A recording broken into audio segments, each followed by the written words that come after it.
Startuprad.io, your podcast and YouTube blog covering the German startup scene with news, interviews, and live events. Hello and welcome everybody. This is Joe from Startuprad.io, your startup podcast and YouTube blog from Germany. Today I do have Maximilian, aka Max, here as guest. Hey, how you doing? I'm fine, thank you. How are you? I'm doing great, thank you. As people could see with a very tiny moment, I've shifted to your picture that you are first with Iconiq Holdings, and secondly, you are in the city of Frankfurt. We can see some of the iconic buildings in the background. But let us first talk a little bit about what you did that brought you into your current position. I've seen you studied at universities quite internationally and finished with an MBA. Yeah, that's very true. Actually, my bachelor degree was in Ludwigshafen. The reason for that is that I was not good enough at school to actually join Mannheim Business School. I rather enjoyed life back in the days when I was 18, 19, 20. Yeah, I then did my bachelor's degree in Ludwigshafen and decided to start as a management consultant. I worked in the areas of digitization and project management. Did this for a few years, but yeah, to be honest, I was never very passionate about consulting itself. It was very interesting from a learning curve perspective. But then on a personal level, I actually became passionate about finance and alternative finance in particular. So I decided to then do my MBA here at the Frankfurt School of Finance and to do my Chartered Alternative Investment Analyst. Yeah, this is how I more or less came to the private equity space then. We may add that Ludwigshafen and Mannheim are two cities just divided by the River Rhine, where Ludwigshafen may be famous for being the headquarter of the chemical company BASF and home to the largest chemical plant complex in the world. And the city of Mannheim is famous within Mannheim because it's basically a circle, and within the circle there are squares. And so, for example, you don't live in this and that street, number this and that, but you live, for example, in Q7 in Q79, which is quite interesting. But trivia, I learned not one square, so to say, square of the city of Mannheim is actually a square. Ha! So basically, you grew up in that area, I assume, right? Yeah, absolutely. So I'm born and raised in Heidelberg, and of course, Heidelberg, just for the audience, Heidelberg, Mannheim, Ludwigshafen, they all belong to one metropolitan area. We have quite a strong economy there. We have BASF, as you have already mentioned. We have SAP. We have Heideldruck, we have Heidel Cement, we have MLP, we have Build, the company behind Capri-Sun. So a very cool area for doing business. Yes, and there's a big plant of John Deere, the tractor manufacturer of the US, right? Yeah, the European headquarters, exactly, yeah. I remember a friend of mine used to live close by, and actually I was always wondering, what are those guys doing there? That's the European headquarters. I learned something. But let us get back a little bit to you. You've been a private equity analyst. Many people out there aspire to do something like this. What did you actually do there? It was actually not private equity directly, so I never analyzed the underlying companies, so the targets. I analyzed from a fund of funds perspective the different funds. So what we did normally, we got like all the private placement memorandums, so PPMs, from the different funds. They could be turnaround strategies, leverage buyouts, management buyouts, or even venture capital and growth funds. Then we analyzed them based on different KPIs, and then we brought the best into one vehicle, which then acts as a fund of fund for private equity-like investments. So we analyzed the funds itself. So we went on Preqin. Preqin is a tool for the alternative asset space that's similar to Bloomberg. So you see how the different fund managers performed, how the funds did in what vintage years, and that way you can benchmark the funds and can see the track record, because private equity, as the name suggests, is a little bit more private. I like that one. Yes, Ferry, the company behind it, is something like a German version of Morningstar for everybody who doesn't know them. And then you went on to become a venture developer. And I do believe that's where we kind of see the way towards being an entrepreneur from you, right? Yeah, 100%. I then really wanted to deep dive into the fintech space and alternative assets. And this was the perfect position. It was actually the best job I ever had. I mean, besides what I'm doing now, because now I have my own business. But what we did, we created fintech startups from scratch, and normally in the alternative asset space. So my first project was, it's called the Baufi app by Commerzbank. So it was an app where you imagine you walk around the city and you think, oh, this is a district where I want to live. You would be tracked by geo-tracking, and then you would find similar buildings to the one where you are standing, which are on the market. And until you get like a quote for buying the house, you could do everything digitally. I think until today, probably no one has done it yet, but at least we saw what's feasible from a technological point of view.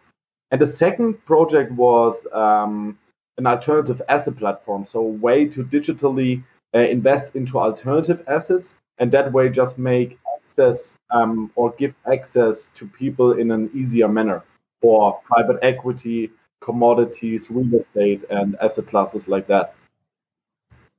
And this is actually, so you're absolutely right, because this is actually where my entrepreneurial career started.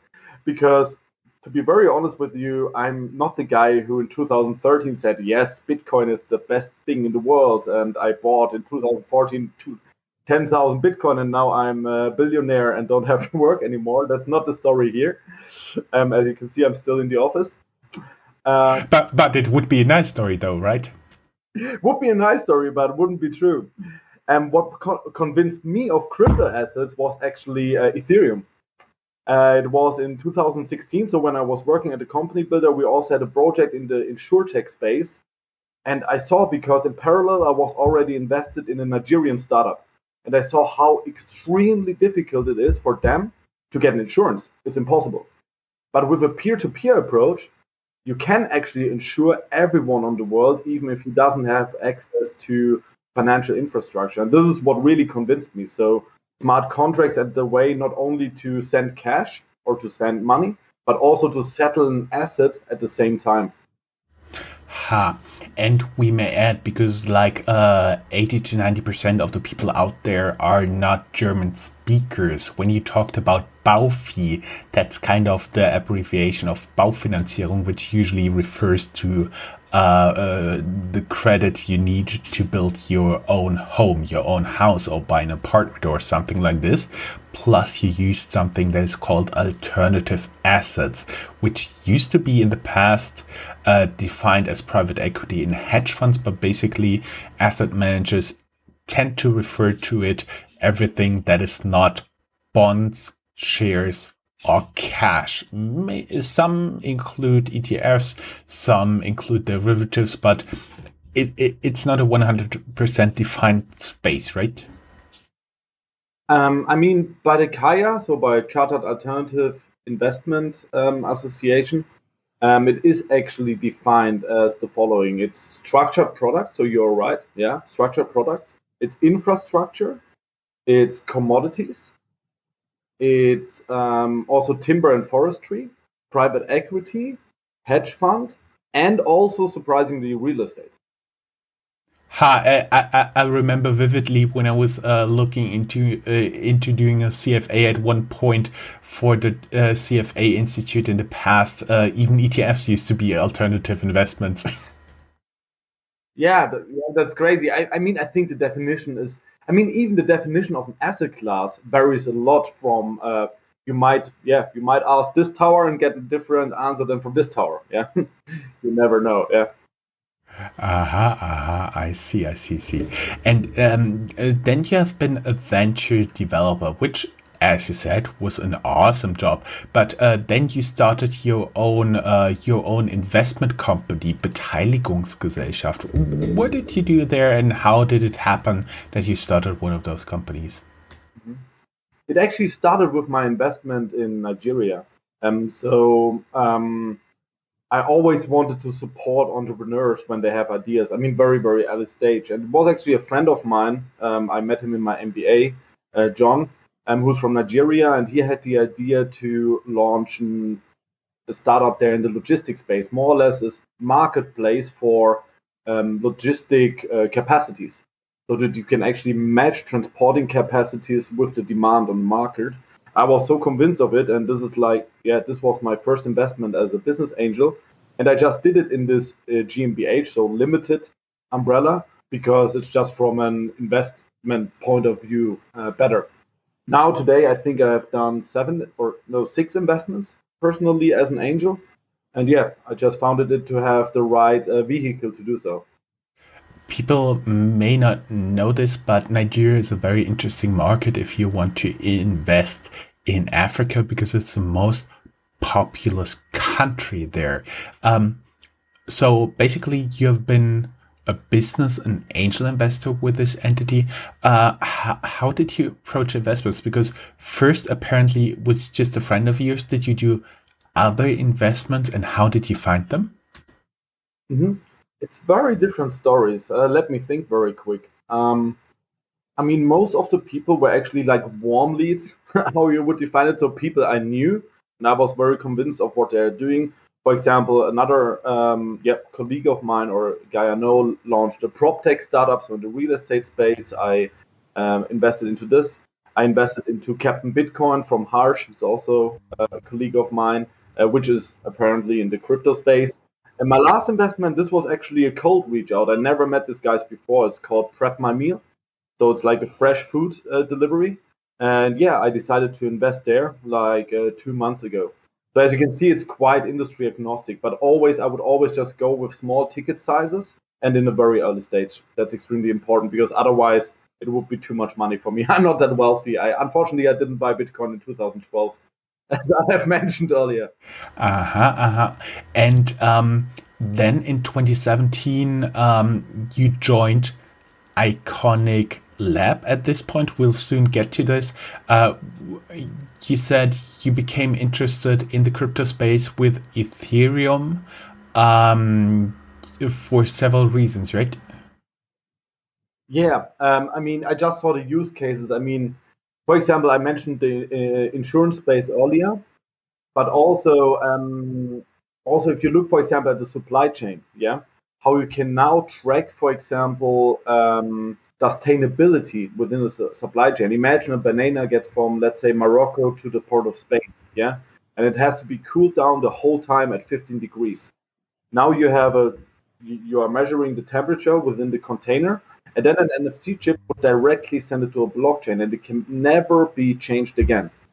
And this like single source of trust that the blockchain offers just convinced me from the very, very beginning. But the reason Pat and me founded Iconiq is when in early 2000, I think it was the first quarter of 2017, we saw a report by CB Insights, um, how blockchain companies are actually getting funded.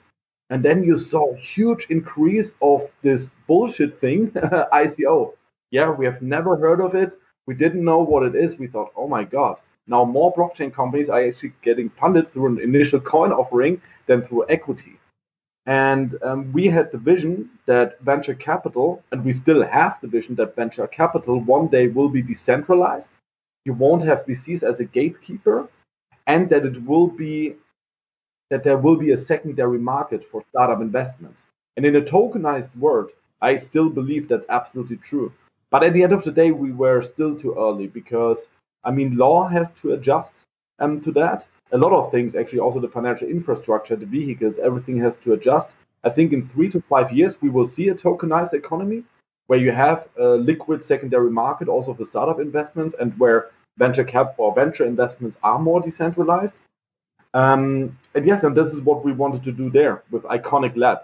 Back in the day, still with a Q. We will get to that shortly, I'm sure. Um, and yeah, we invested into 10 companies in total. And the idea was to then get a part of their or a certain percentage of their token when they do an ICO. Two of those companies did an ICO actually. The remaining ones actually decided to do an equity. fundraising instead, and we converted our money into equity there. We were actually quite successful. So if we look today, I mean, 80% of them, so 9 out of the 11, are actually still around and are pretty well financed. And in total, I think we have like 5 times our money back. It sounds pretty good.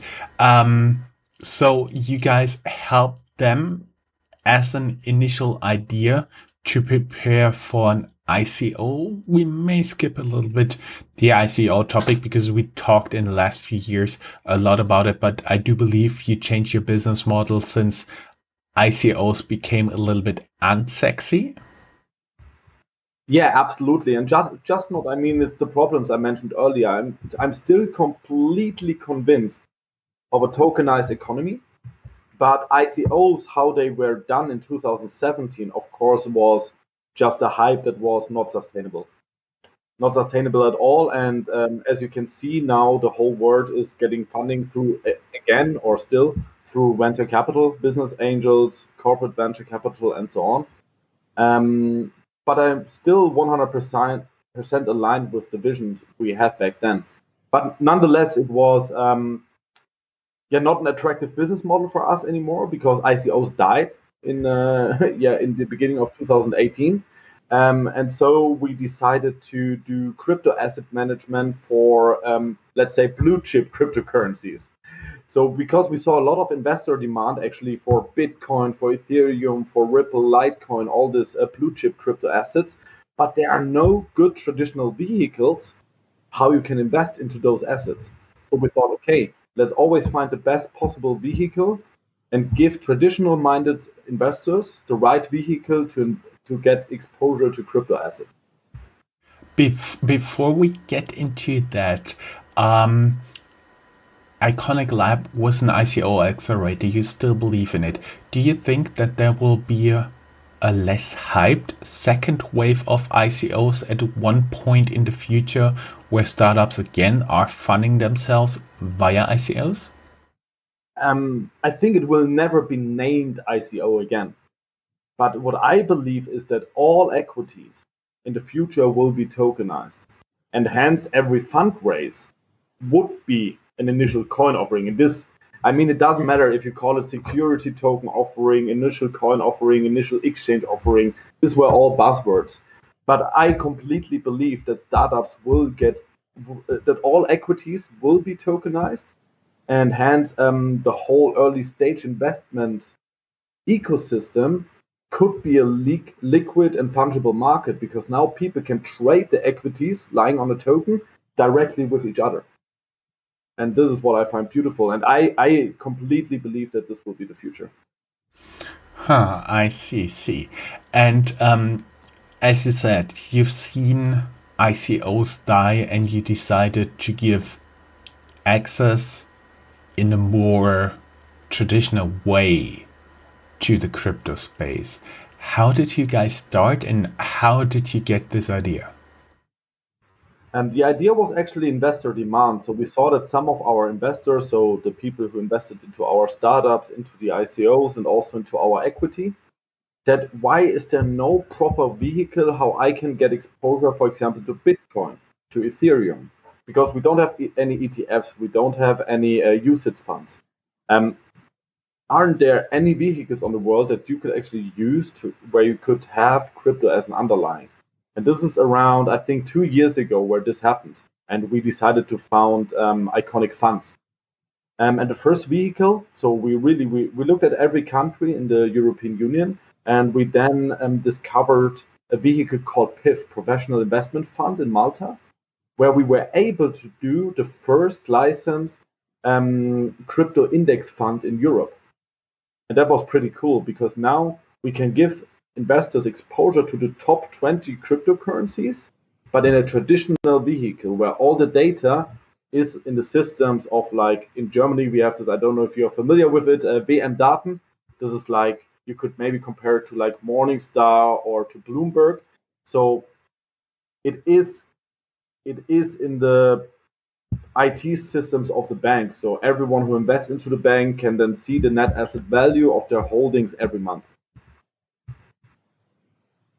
So WM Daten is a German version of I would say a German speaking version of a financial data provider, and you guys were in there still Iconic Funds with a Q, I do believe, right?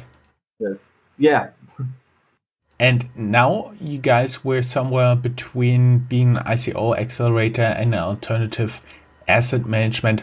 You consider yourself an asset manager or a white labeling house or asset management service provider? We are 100% in crypto asset manager. So with Iconiq Lab, we are not an ICO accelerator anymore. We are just an equity investor in blockchain companies. So the last investments we did is just very, very early stage. We invest into blockchain startups, and that's industry agnostic. Could be from the IoT space, could be from the AI space, from fintech, from crypto itself. So quite industry agnostic because we believe blockchain plays a crucial role in a lot of industries. So this is what we are doing with Iconiq Lab, but that's maybe 10% of our focus at the moment. 90% of our focus is really Iconiq Funds, and there we are just the issuer of financial vehicles, so an asset manager. So we try to give you, we try to give you the best possible exposure to crypto in a traditional manner. Normally, a mutual fund in Germany is structured like there's an asset manager. For example, many people may know DWS, and then there is a company that actually keeps the assets safe on behalf of the investor. So basically, the asset manager doesn't have the assets in the house. It belongs to a different bank. In the case of DWS, mostly State Street. And are you guys working in a similar way? Yeah, 100%. What we found out in the very beginning is that a lot of players in the space, unfortunately, don't use best practice space. For example, you see a lot of players that are, as you custodying. So what this means is they hold their own assets maybe on their wallets within their company. Yeah. And this is very, very risky. Or they are their own index provider, for example. For us, it's different. We have Coinbase Pro and we have Fidelity Digital Assets as our custodians. So they are holding the assets for us. I think they are the most trusted parties in the world. And we are indeed, as you just said, we are the issuer of the financial vehicle itself. What are you guys issuing? Is this like a UCITS compliant mutual fund? UCITS is not yet possible for cryptos because UCITS has they must be diversified to a certain extent. And the problem at the moment is that BaFin views all crypto assets as the same asset. And that's a problem that you can maximum have exposure in a UCITS fund, I think 10% of crypto. Once the BaFin decides that like Ethereum, for example, is a different asset than Bitcoin and Bitcoin is a different asset than Ripple, then UCITS funds are absolutely possible, even crypto. At the moment, as I said earlier, we decided to first go with the professional investment fund in Malta. It's quite similar to an alternative investment fund, so to an AIF. In the US, I mean, we also have an office in New York. Our hedge funds are launched through a Delaware Cayman Island structure. And then the products that we are doing at the moment, which will get approved by BaFin here, are ETNs, so exchange traded notes. They are kind of certificates, but they are trading in the regulated market, whereas certificates traditionally or typically trade on the open market. That's the big difference there. And I'm really sorry, I was buzzwording. UCITS is undertaking for collective investments in transferable securities. Is basically the legal framework for mutual funds in the European Union. And I do believe they became pretty popular worldwide. So you guys are actually not necessarily, especially with the hedge funds, not addressing like the simple retail investor. You are catering more to the really professional investor here, right?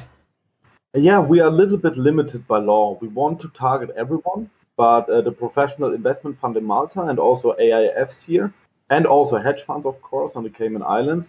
They are all targeting, it depends what definition you use. In the US, you would say accredited investor. In the EU, the definition is qualified investor. In Germany, we have professional and semi-professional investors. So but they are only targeting those. For the ETP, so for the ETNs, it's different. That they will be trading on the exchanges here, and they will be 100% accessible to retail investors. We may add that those qualifications you talked about are just basically an attempt at investor protection, because those people who qualify at this higher level, like a professional investor or the other forms, as you said, that are basically people that are doing this full time. They do have a full-time staff, and they have enough financial assets to actually absorb losses. And that's the idea that the lawmakers have different brackets of professionalism for investors. And now you have such a lot of structures, and I do believe we talked to you as the COO and co-founder of Iconiq Holdings, and Iconiq Holdings is like the top structure above all of that. Yeah, 100%. So Iconiq Holding is the parent company, and underneath we have Iconiq Funds, so the crypto asset manager with the issuer of financial vehicles. Then we have Iconiq Lab, which is the early stage blockchain investor. In the future, we might have another venture capital fund underneath the structure. And then in the US, we have the multi-manager, which basically is the infrastructure where we launch different hedge fund strategies. Yeah. Just opened an office in Dubai as well. This is quite new. Very nice. And realize every time we do something with crypto, we are not only in Switzerland, the Philippines, and Singapore pretty sought after, but also in the United Arab Emirates, and there is Dubai as well. So you got to the right people. Let us talk a little bit about how big you guys are, like in terms of headcount, and what are the future plans, when we're going to hear from you again. Mm-hmm. So at the moment we are 12 people. We are 10 people here in Frankfurt. No, 13, sorry. We are 10 people here in Frankfurt. Sorry. It's always changing. We are 10 people here in Frankfurt. Then we have 1 employee in Singapore. We have and 2 people in the US, Dylan and Dominic, that are heading our business there. Future plans is of course scaling. We want to be the biggest crypto asset manager in Europe. That's our goal, and we are 100% convinced we can become it. I mean, our investors include Christian Angermeyer with his cryptology group, FinLab here from Frankfurt, also High-Tech Crypto Fund, which is the biggest continental European VC. So we have amazing investors with a good network, and we are very, very optimistic that we can fundraise very well for our financial vehicles. Yeah, and at the moment we are just about to start our Series B round, which will be our last financing round to scale the operations even further. And we may add, we talked to Alex von Frankenberg, the CEO and managing partner of the High-Tech Gründerfonds, and we published it shortly before Christmas, which is by now like 2 months in the past, but we'll link down here in the show notes, of course, everything there. Everybody who's interested in getting into your Series B, we'll have, of course, as always, not only the website of Iconiq Holdings down here in the show notes, but also your personal LinkedIn profile so people can reach out directly to you, right? Yes, absolutely. I mean, we will just kick off fundraising, I think, today. And we are very, very excited. And I think this is going to be a bright future, because crypto asset management is a little bit, one of the hottest topics, I think, at the moment. There's a lot of interest. And yes, I'm very, very optimistic about the future. I only do have one more question, because I've frequently heard, especially Bitcoin, but not only Bitcoin, also cryptocurrencies referred to as the gold of the future. Would you agree to that thesis, or do you work on another investment thesis? So for me, this narrative actually is absolutely right for Bitcoin. Bitcoin for me is digital gold. I mean, I don't want to talk too much about theoretical and financial concepts here, but maybe just a very quick story. There's something which is called the stock to flow ratio. It's normally used for evaluating gold. Let's just do a quick example. Let's assume there's still 1 ton of gold under the earth. And let's say there's 1,000 tons of gold in circulation all over the globe. This would mean that the stock to flow ratio is 1,000. If there now is only 500 kilos under the earth and we have 2,000 tons in circulation, then the stock to flow ratio would be 4,000. So, and you can see the higher the stock to flow ratio goes, the higher the gold price should be. And the beautiful thing is about Bitcoin that we always know the circulating supply, and we always know how many Bitcoin are getting mined. 6.25 Bitcoins are getting mined in 10 minutes.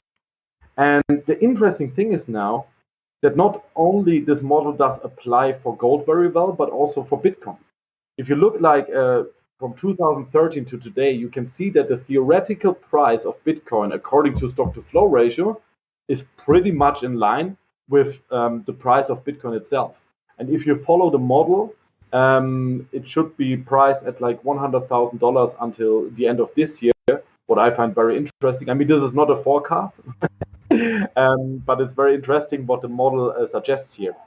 And also JP Morgan made an analysis that in December, a lot of the outflows of gold were actually inflows into Bitcoin. Great. So I think there is a lot we could talk about in the future. Maybe we'll have you back in the fall and talk a little bit more about the crypto space.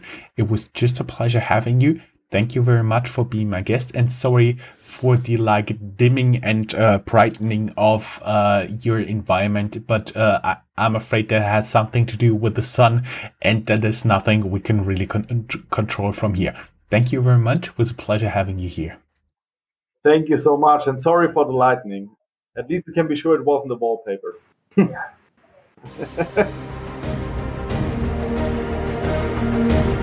That's all, folks.